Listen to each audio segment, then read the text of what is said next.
Hey, what's up? This is John with the Dr. John Delony Show. Today we are talking about how to talk to a relative that you didn't know existed. We're talking about, should I get divorced or should I stick it out?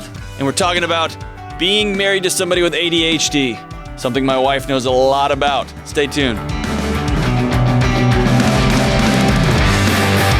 What's up? I am John, and this is the Dr. John Delony Show. I'm taking your calls about your life. We're talking about relationships, your relational IQ, your marriages, your parenting, the slow dumpster fire that is homeschooling in millions of homes, the fact that entire states seem to be on fire, there are hurricanes in the Gulf. It's just a tough time for everybody. You know what? We're even going to talk about maybe the reply all people. The reply all people who thinks that everyone cares that you're in, or I'm grateful, or who just needs to see your stupid thumbs up emoji. Don't reply all unless you have to, folks, right? We're going to be talking about all of it. So whatever's going on in your heart, whatever's going on in your mind, whatever's going on in your home or your neighborhood, give me a call. I'm here to walk with you. My number is 1-844-693-3291. That's 1-844-693-3291, or you can email me at askjohn@ramseysolutions.com. Leave your name, a message. Kelly's going to read those emails, and she will circle back and get in touch with you. So I'm so excited to take your calls. I'm so excited to get your emails. And hey, here's the deal. Shout out to everybody. We launched this podcast. It launched at number 1. It is remaining way, way up there. It's outdoing all of our expectations. I'm so grateful for the callers. I'm so grateful for the listeners. Thank you so much. We are all in this together. And let's go right to the phones, man. Let's go to Jeremy in Atlanta. Jeremy, what is up, my man? Dr. D, huge fan. Thank you so much for taking my call. Man, I'm a fan of you, brother. How can I help? All right. So the ultimate question is, I found that I have a sibling through the Miracles of Ancestry DNA, and I want to know how to navigate that. Basically, have I done all I can do to foster that relationship? Wow. So you were just putting along on the internet, and suddenly you've got a sibling. Tell me about this. Well, all right. So never knew who my dad was. I was raised by my grandparents. My mom was 15 when she had me. There's a whole other backstory to that. We won't go there. I have other siblings, but I didn't really meet them until I was an adult. She had 4 other kids, and they grew up on the other side of the country and all that stuff. So I was raised as an only child. So I didn't really know how to have siblings, and I've got pretty good relationships with the other siblings that my mom had. But my dad, who I never knew about, is how we end up with this other sister. So she's just 2 months younger than me. And she grew up just like 30, 40 minutes away from where I grew up, which is kind of wild. Yeah. They ran into each other type of thing, So 2 years ago, my wife talked me into doing the ancestry thing just to kind of see. So it came back that I had this, it says close relative. It doesn't really tell you. You got to kind of look through it. And it said half sister or aunt or whatever it says. And so I just reach out and, we start talking and whatever. And things go great. Turns out she was adopted at birth. So she never knew anybody either. She got her adoption records when she, turned 18 or so, and got in contact with her birth mom. Her birth mom gave her information on her father.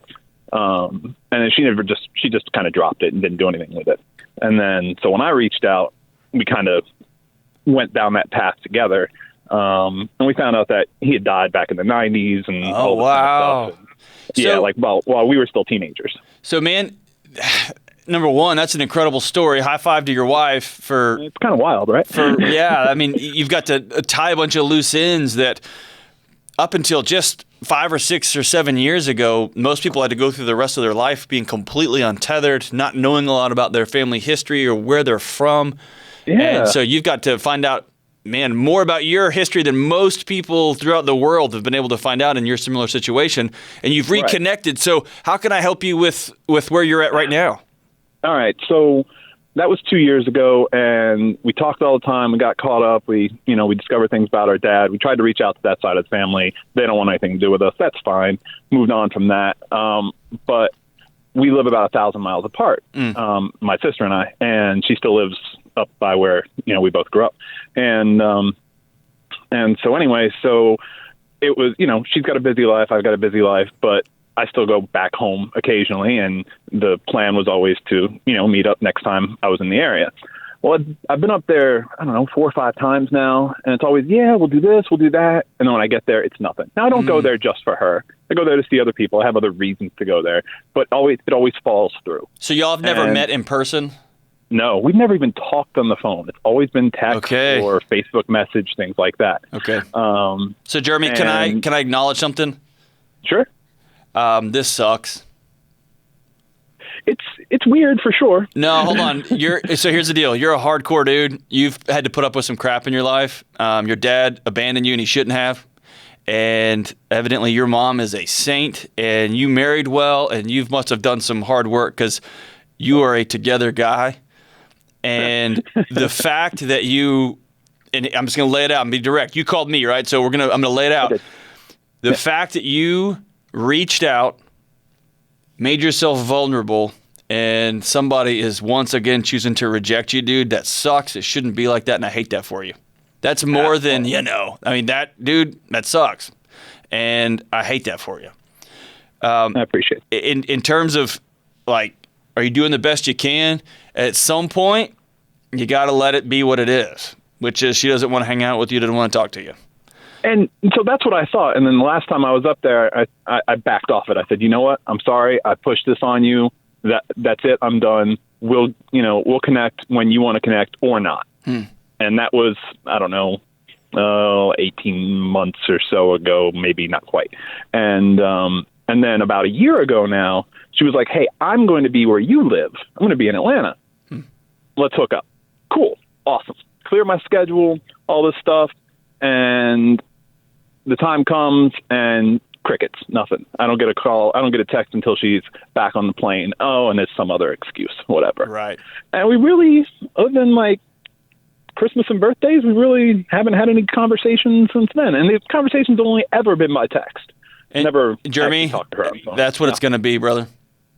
Yeah. That's what it's going to be. I just basically need to know from somebody that, hey, I've done all I can do and I can let that part go. So listen, doing all you can do is whatever you decide it is.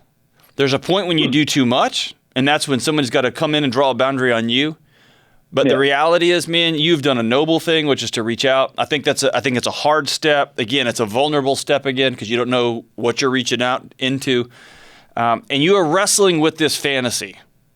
And the downside of being able to connect with folks that are from our past that otherwise throughout history we never would have known, there's an upside to it. And I talked about that at the beginning of this call. The downside is, man, you don't know what you're walking into, and it becomes this. We're so desperate to be tethered to a lineage, to be tethered to a legacy, to know our brothers and sisters, and to be known, right? To know that we're not crazy out there in the world just flapping in the wind. And nobody should know us better than those that share our DNA, right? Our brothers and our sisters and our half-brothers and our half-sisters. And it's so easy to get sucked into a fantasy, which is we're going to connect. We're going to have this moment. She's going to look like me. I'm going to look a little bit like her. We're going to laugh the same. And then we're going to start having Christmases and Thanksgivings together. And I'm going to be able to patchwork this family back. This one that, again, man, your dad left you high and dry. You've had to deal with that pain throughout your whole life. You're going to be able to stitch this sucker back together, and we're going to get to some semblance of man. And I hate to tell you this, Jeremy, it doesn't look like it's going to happen. I can't imagine the pain and the disconnection your sister's going through, so I'm not trying to put her on blast. It is what it is. But you've done a lot, and I think you're a gift, and I think that you got to let the fantasy go. And maybe one day out of the blue, she reaches out. And I think when that happens, you and your wife need to have talked about what are our boundaries going to be? Are we going to let somebody come live with us? Are we going to not, I don't know, loan money? Or what is that going to look like for us? But I think I think setting up those boundaries ahead of time is smart, but man, you've done what you can do. You've put it out there. I wish there was a nicer way to say this. She's rejected the opportunities to meet both you there and her here. Man, I'd let that right off into the sunset. I think a birthday and Christmas is a good time to text. I think that's great. Yeah, so thanks for the call, Jeremy. Man, I'm just rattling in my head what it would be like, and I just know I'm somebody who would, golly, I would struggle with that because I want everyone to be whole. I want everyone to love me. I want everyone to be in a relationship with me, and it just sucks when someone's like, yeah, let's super meet up, and then they don't. And then like, yeah, for sure, this time we're going to meet up, and then they don't. Hey, thank you so much, Jeremy. Let's go to an email real quick. Vladimir says, I've heard you say that we act on what we focus on. Would you be able to elaborate on that and possibly talk more in depth as to how to change someone's focused format? So I don't really know what a focused format is, Vladimir, but I do like this idea, this question. Here's the deal. When we are struggling with what to do, we have default settings, we have things that we want to do in our life, we have goals that we want to achieve, we have things that we don't want to do in our life. So much of the time, we focused on stopping stuff we don't love. We focused on not doing other things, right? Instead of focusing on where we want to be and where we want to head. And so when you focus on negative stuff, not being overweight, not being a crappy dad, not being always a late employee, right? That may be me. Your brain focuses on negative things, and you basically become a highway road repair person, right? Instead of focusing on, I want to be the most productive, I want to be the most collegial, I want to be the teammate at work that people count on. I want to be a guy who is healthy and able to roll around on the floor with my great-grandkids when I'm 100. And the decisions I'm making now about fitness and about nutrition and about mental health are going to pay in to that vision, right? I'm going to live towards something. Then you are not a highway repairman. You are a architect. You're a highway designer. You're an engineer. You're something that's building something for the future here. And so I think when you talk about how to change your format, that has to do with painting a picture of where you want to go and not getting Pinterest quotes, not getting the latest whatever ad or whatever slogan on top of a subway, right? That's not it. It is painting a picture of what am I going to look like when I'm healthy?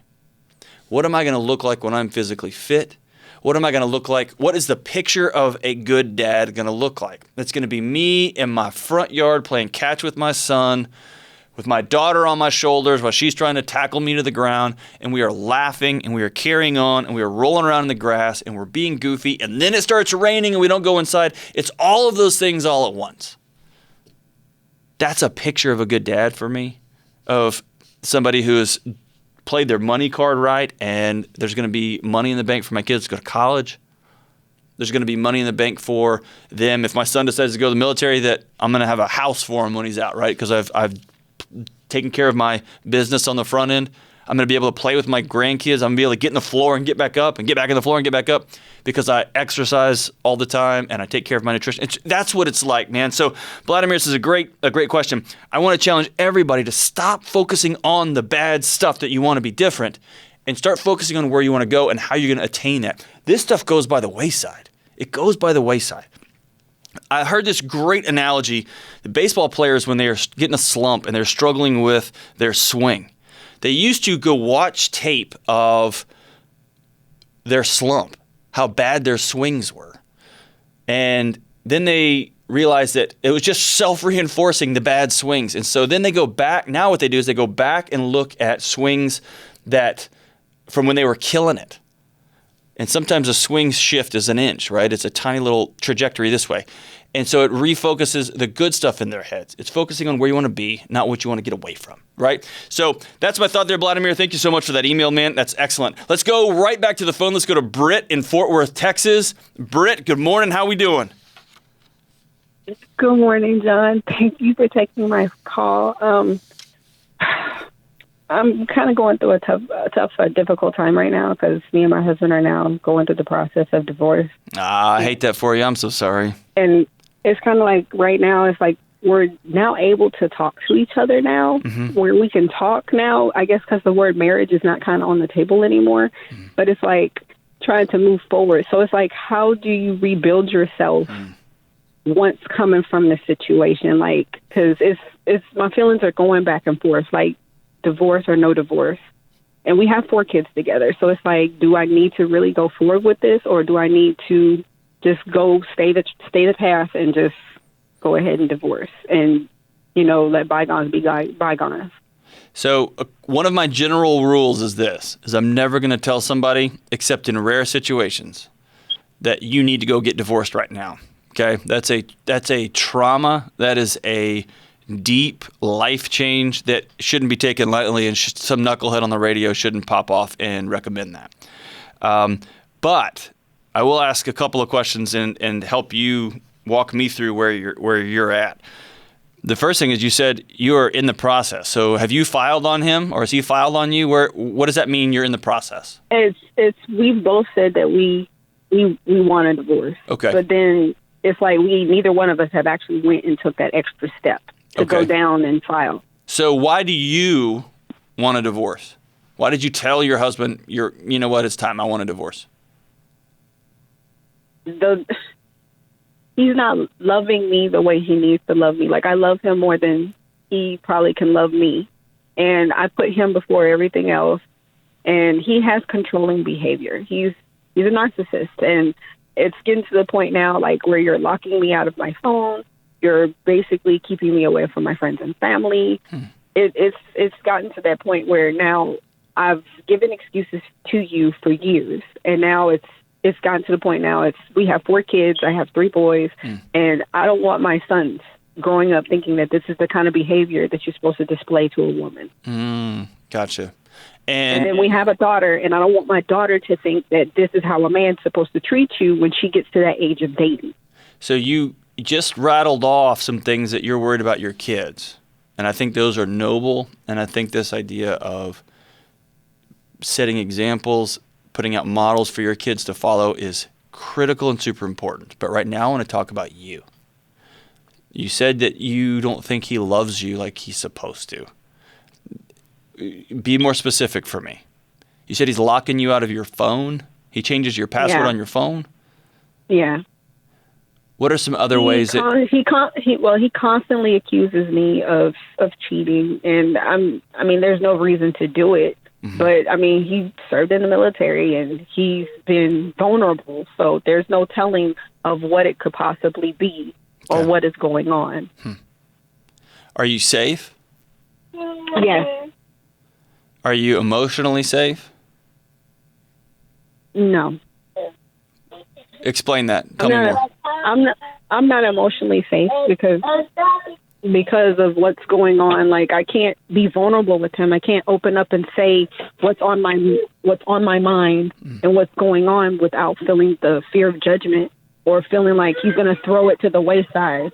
Because I went through 4 pregnancies with him, and I had postpartum depression really bad. And, you really need that connection, and you need someone there to give you that assurance. And I wasn't able to get that assurance.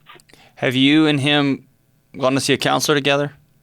Have you all gone to talk to somebody at your local church or a couple that you trust just to say, hey, what's going on? How come? No. Why not? Yeah. He's got a psych degree, and it's kind of like he's got that whole, I have the psychology degree, and I know what they're going to say, and I know how they feel, and that's what it is, kind of mentality. What about you? Have you gone to see somebody? I've spoken to a lot of different people, and everybody's basically, everybody has their own type of opinion of how to approach this going forward. No. I'm not talking about just a bunch of random people. I'm talking about, have you gone to a counselor yourself? I did when I was going through postpartum depression, but I did not talk to them about my marriage or anything. Okay. Britt, I think before you do anything, you need to go sit down with a professional, with someone that is skilled in talking about marriages, that is skilled in helping people walk through what your next step should be, and that you can really dig into your relationship, your 4 kids, and what your future might or might not look like. You owe that to yourself. You deserve, Britt, I want you to hear me. Are you hearing me? Yes. You deserve to be well. You're a mom of 4 beautiful babies, 3 knuckleheaded little boys, and a beautiful little girl. And you deserve to be a fully whole mom. Something here doesn't sound right to me. Something here sounds a little bit... I just imagine if we sat down for an hour or two, there'd be a whole lot more to this story. So this is one that's just hard to unwind in 10 minutes or 15 minutes on a radio call. And that's why I'm just going to plead with you to go speak with somebody. I wish your husband would too. My guess is he's got a long story to tell as well, and that he's dealing with his own challenges. And he would benefit greatly from having an environment where he can be vulnerable and talk to people what's going on. But there is a lot here. Backing out 30,000 feet, here's my couple of words on divorce. First thing is, you got 4 kids. A divorce is going to be a major life change for y'all. And so, again, it's not something to be taken lightly. It's not something just to ask random people at a bingo hall or at a church or at the grocery store. This is something to be taken very, very seriously. The second thing is there is something in your voice that makes me wonder what wholeness looks like, what safety looks like. And I want you to find a professional, and I also want you to find a mentor, an older woman who maybe has been down this road before in your community that you can just sit down, not in a flyby, but someone that's going to spend a couple hours with you that you can sit down and just let all this out and talk. That can be a guiding light for you. Divorce is no joke, but being in an unsafe relationship is no joke either. For everybody out there struggling with this idea of should I get divorced, should I not, it feels like everybody does it, right? It feels like this real common thing. You know, you hear the stats thrown around, 1 out of 2, 1 out of 3, whatever the numbers happen to be on whatever given internet article pops up. Here's the thing. We hear it so often that we think it's just this easy thing to do, and it's not. Divorce is hard.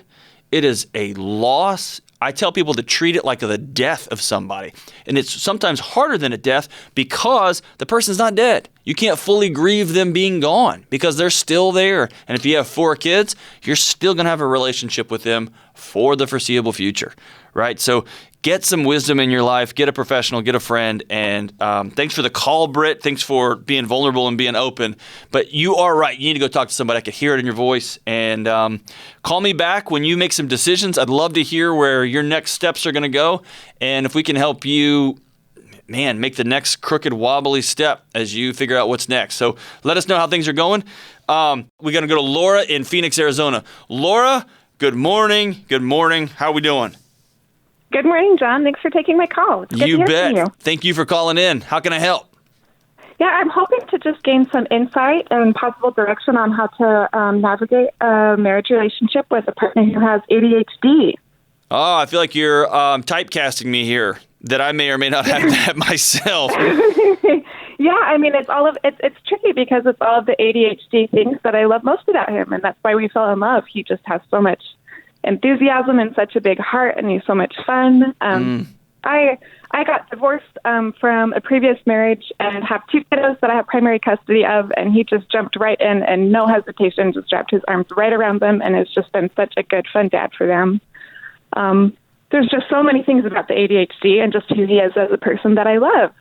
But now as time's gone on over the relationship, I didn't really understand ADHD and its full effect on adults and relationships.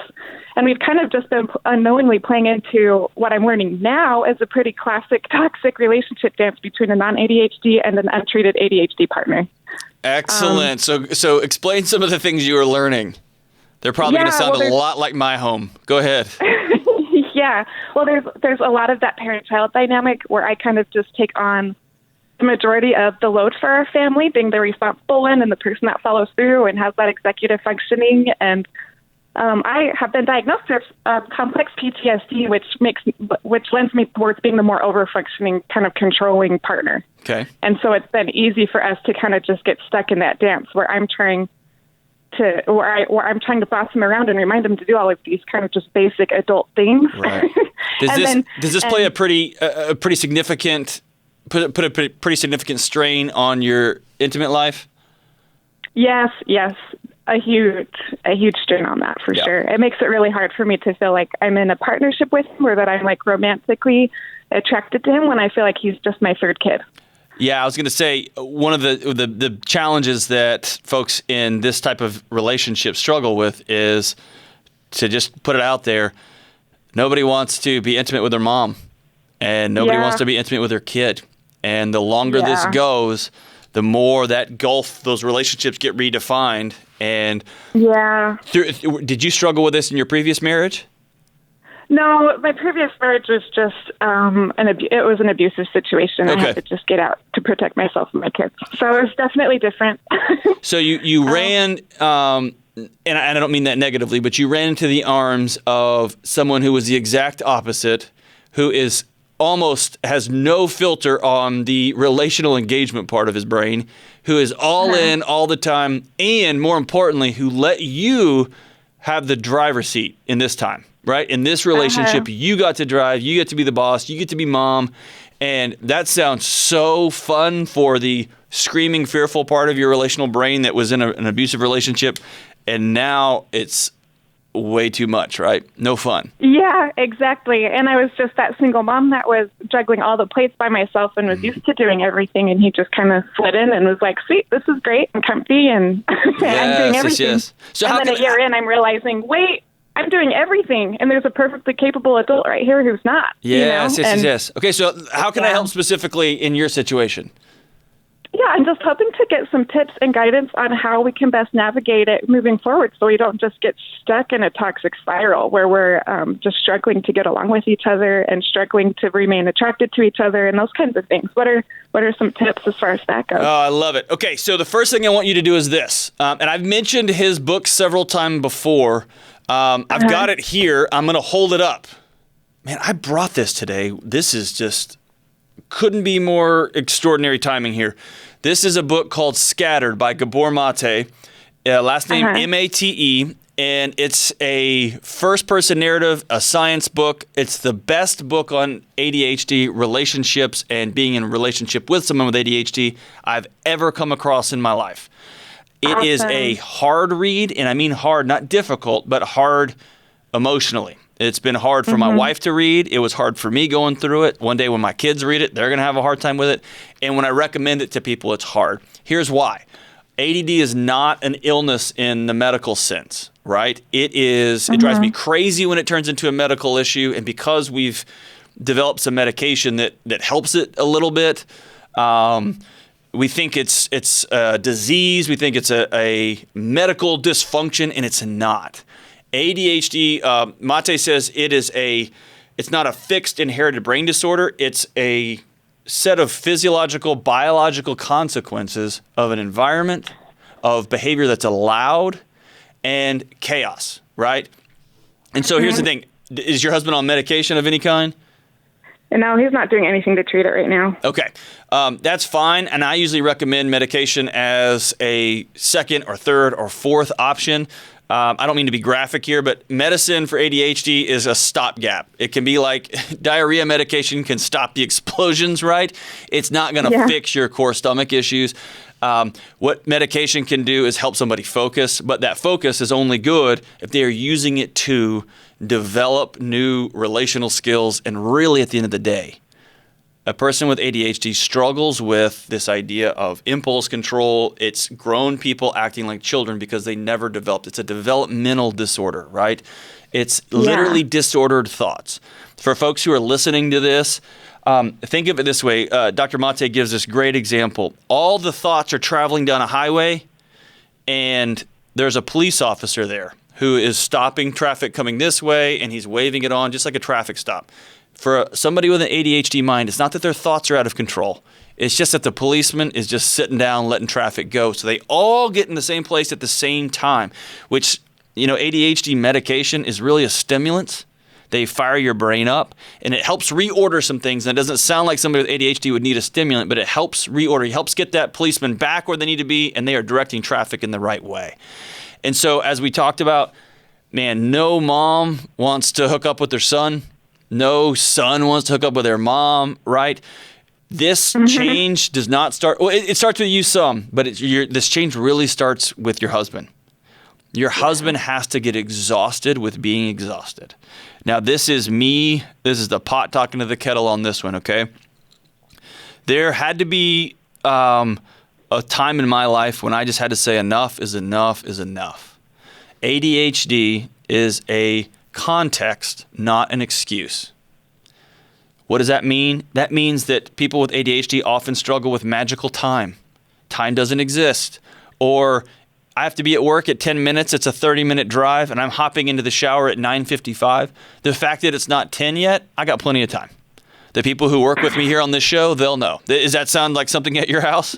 Oh, yeah, for sure. So, hey, you know what? It's fine if the kids just stay up till midnight tonight to watch this movie, and Twinkies have some nutritional value. We're going to be fine, Mom. We're going to be fine. And it will all work out tomorrow. And there is this magical, consequence-free environment that folks live in. Here's the deal. That's not reality, and that's not true. And a person with ADHD has the ability to know that that's not true. What they have to do is go as far as they can upstream and create systems and context and behavior change in themselves that starts with this idea that he is worth being loved. Most people with ADHD come from places of either chaotic environments or they come from environments where people withheld. There was neglect. There were people that didn't teach them ways to live and love. Sometimes it's when parents take care of all of their stuff for their kids. Sometimes it's when parents take care of none of their stuff for their kids, and kids are constantly living in chaotic environments. But he's got to learn to love himself. And when he learns to love himself, then he learns that he is worth parenting himself. And that begins with cleaning up external chaos, cleaning the environments, being on time, getting sleep, good nutrition. But all that stuff, you don't eat right if you don't think you're worth it. You don't sleep right if I'm just another guy, right? And that's when you come in. It starts with you sitting down, or your part of this starts with you sitting down with him and saying, I'm done being your mom. I'm your wife. I'm in love with you. Romantically, I'm not cleaning up after you. I'm not getting you out of bed anymore. And if you get fired and you can't hold a job, I'm going to have to protect my kids from a bad example. And I'm going to have to implement some measures, and that may be us not being together. That may be us having to separate for a time until you are taking care of yourself, but I can't have my kids picking up and learning more chaos because that's how ADHD gets passed along. It's not passed on genetically, it's passed on environmentally. There is a genetic component, but does that make sense? Yeah, that makes a lot of sense. What do you say is the best way to kind of help him get, because I think it really is comorbid, the ADHD, with kind of a feeling of learned helplessness and depression. Like no matter how hard he tries, he just keeps failing. And so he's really struggling to get help. Yeah, it plays into itself, right? So then you fail at a bunch of stuff. You get fired from a job because you don't show up on time. And on the way home, you stop at 4 different fast food restaurants because you don't care about your nutrition. And then you have 8 Diet Cokes before you go to bed, which means you don't sleep, which means the whole cycle starts over again, right? Yeah, and then you spin out. And the only way an ADHD person, and I'm speaking generally here, there's going to be somebody out there with it going, that's not my case. Well, congratulations. What most people, the way you turn the alarms off is through hugs, through connection, through excitement and novelty, right? And so there are probably some pretty wild romantic nights y'all have had. Am I fair? Oh, yeah. Yeah, and it's incredible. And it actually makes up for a lot of the times when the dishes aren't done, right? And so they can be the best lovers and the best friends. And God almighty, they are a beating to live with. And again, this is the pot talking to the kettle here. So what your husband needs to do is this. Y'all need to, number one, have you sat down and had a real hard conversation with him yet? Oh, yeah. We've had kind of gentle nudges over the last year of me being like, hey, this is hard for me to live with. Why don't you go get some treatment, you know? And just this last week, it really just like came crashing down like a bunch of bricks. And I was like, I cannot live with this long term or I'm going to go crazy. I'm already getting depressed and I need you to go get help. I love you. I love you for who you are. But in like a romantic relationship, I need this to be a partnership, and it can't be so unequal all the time. And I need you to go get help, or I can't do this anymore. And so what I want to challenge you to do is y'all go get help. Yeah. Because ADHD is healed through connection. It's healed through other people, and it's healed through lessening the chaos. And that's not something that people can do by themselves. And I know that's hard on you, because the whole thing you want is him just to act like a grown-up. And he needs to act like a grown-up. And I'm living proof you can act like a grown-up. I've got my days. Oh, God almighty, I've got my days, right? I struggle with that. But you can act like a grown-up, and you can hold a job, and you can decide I'm going to eat right and sleep right so that the next morning I wake up refreshed and I can be in control of my executive functioning. And I can, over time, develop from a child to an adult. I can do all those things. They take practice and they take connection. And so a couple of things like we talked about throughout this call, I just want to wrap this up and really put a bow on this. I want you and your husband to get together and read this book, Scattered Together by Dr. Amate. I want you to have a off-site. I want you to take him out of your house. I want y'all to go take him out of your house. Take him out of y'all's house. I want you to go to lunch, go to breakfast. I want you to tell him you're not doing well.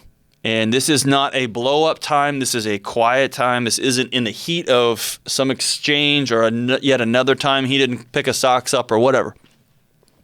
And I want you to tell him that you love him, that he is worth being loved, he is worth being connected to, and that he does not have the skills to be connected, and that you want to go with him to a marriage counselor who specializes in ADHD, and there are a bunch of them.